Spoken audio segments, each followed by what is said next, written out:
Hello everyone, আসসালামু আলাইকুম। কেমন আছেন সবাই? আশা করছি সকলে আল্লাহর রহমতে ভালোই আছেন। আমিও আলহামদুলিল্লাহ আল্লাহর রহমতে ভালোই আছি। তো এই যে আমার কখন কি মন চাই খেতে, তা আমি নিজেও জানি না। আজকে মনে হলো অনেকগুলো বাদাম বাজার থেকে কিনে নিয়ে আসছি।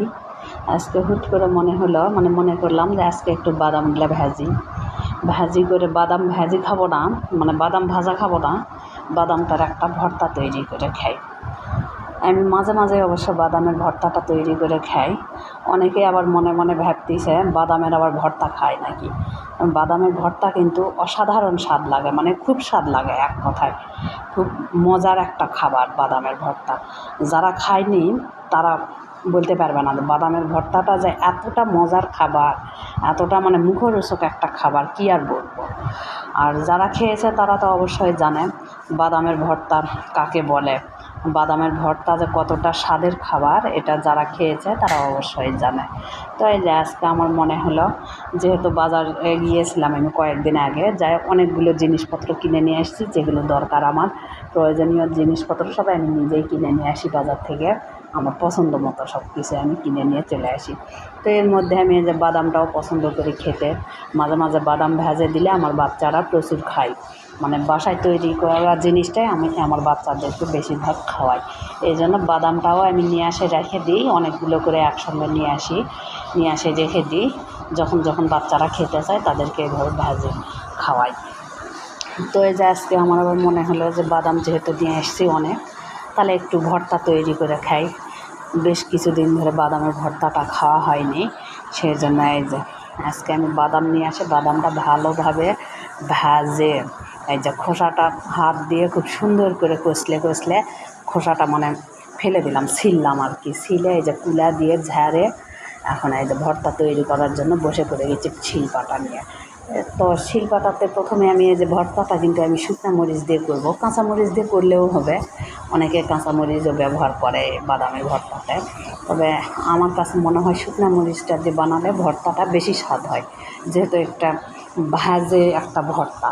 আর সিদ্ধ ভর্তা হলে বাদামটা যদি সিদ্ধ করা যেত, সিদ্ধ করে যদি ভর্তাটা তৈরি করতাম, তাহলে সেই ক্ষেত্রে রসুন, পেঁয়াজ, কাঁচামরিচ এগুলো দিয়ে বাদাম একসঙ্গে সিদ্ধ করে নিয়ে তারপর শিলপাটাতে বেটে ভর্তা করা যাবে। আর আমার কাছে মনে হয় বাদামের সিদ্ধ ভর্তাটার চেয়ে এভাবে ভাজে ভর্তাটাই বেশি ভালো লাগে। একটা অনেক সুন্দর সেন্ট বের হয়, গন্ধ বের হয়, এক কথায় ভাজার যে একটা গন্ধ, সে গন্ধটা বের হয়, খেতেও অনেক স্বাদ লাগে বাদামের ভর্তাটা, ভাজে ভর্তাটা তৈরি করলে।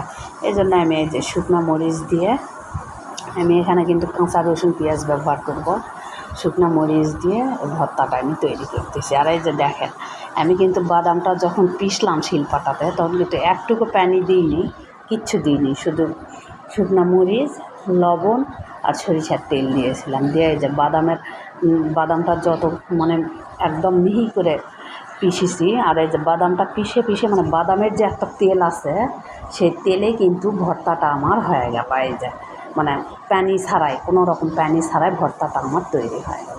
এখানে আমি যেহেতু কাঁচা রসুন পেঁয়াজটা খেতে বেশি পছন্দ করি, অনেকে পেঁয়াজ আর রসুনটা ভেজেও ভর্তাতে ব্যবহার করে, সেটাও অনেক স্বাদ লাগে খেতে। তো যে যেটা খায় আর কি, আমার কাছে কাঁচা রসুন পেঁয়াজের ভর্তাটাই বেশি মজা লাগে, বেশি স্বাদ লাগে। এই জন্য আমি এখানে এই যে কাঁচা রসুন পেঁয়াজ আর এই যে পরিমাণ মতো সরষের তেল দিলাম। আর এই যে দেখেন ভর্তাটা এত সুন্দর করে শিলপাটাতে বাটা হয়েছে, এই যে অনেক সুন্দর, দেখে একটা লোভনীয় খাবার, এক কথায় এই যে দেখে লোভ হচ্ছে।